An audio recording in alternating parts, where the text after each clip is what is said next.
perfect dog who doesn't really struggle with barking or separation anxiety isn't an issue for you.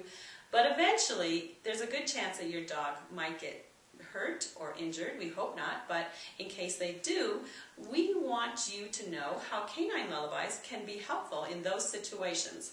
So, Terry, why don't you share with us just briefly how that might benefit a dog that is hurt or ill or recovering from surgery in some way? Well, I guess when I first realized that it could help dogs that were hurt or in pain, is I got a call from a trainer who had a hurt dog who had surgery, and it was really important to keep the dog calm because you don't want to be moving around if you've had surgery. And he said it was amazing. He said, I needed to let other trainers know how this helped the hurt dog. I think, again, what happens, Canine Lullabies is a non-taxing distraction for a dog to focus on. When the research was done on this same music on babies going through circumcision, their pain perception was less, their heart remained stable across the procedure. Probably why that worked is it got their attention away from the pain. It's kind of like, the same thing with a dog as with a kid. If you ever scratched your knee, and you're coming home to mama and the knee's bleeding, and of course the first thing she says, oh, we've got to kill the germs, and she's going to put methylator or mercurochrome or iodine on there, and it's going to hurt. If you're the kid, it's going to really sting. Yeah. What was the first thing she did after she put it on there or convinced you it was okay to put it on there? She blew on it.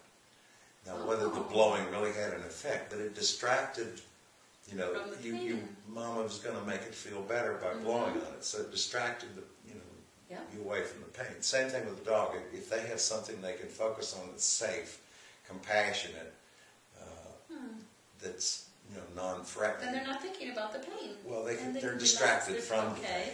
They can focus on something else. But when you focus on your pain, it's kind of like when I have blood withdrawn. If I look at the needle, I just might pass out. You're done. But if I look the other way and I'm thinking about something else, it doesn't really hurt. Sure. And as long as I don't see the blood going into that little thing. So as long as you can distract people away from certain things that's frightening to them or that's painful to them, or in the same way with dogs, if you can distract them from that pain, then they can heal quicker. And if they're sick, it makes them feel better. Very good. So that might be your situation right now. You might have a dog, or maybe even in the future, if not now, that's sick or recovering from surgery. And if so, we'd like for you to be able to try your Canine Lullabies. Try one for your dog and see if it just doesn't make a difference. To do so, just go to yourcaninelullabies.com right now and download a free Canine Lullaby song. And put it on your CD or on an iPod or an MP3 player and have it available so that in case that should ever happen to your dog, you'll be able to play one of these songs and see the difference it'll make for them recovering.